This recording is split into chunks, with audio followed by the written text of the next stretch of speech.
Bakit nga ba natin sinasabi ang tabi-tabi po?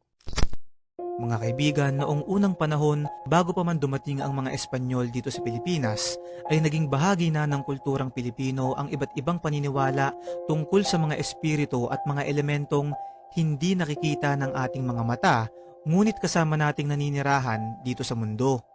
Halimbawa na lang, kapre, duwende, tikbalang, nuno at iba pang mga espiritu.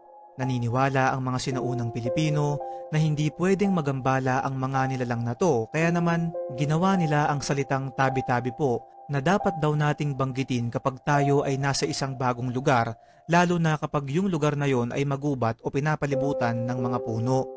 Sa paraan na to ay nagbibigay tayo ng respeto sa kanila, nang sa ganon ay hindi rin nila tayo gambalain.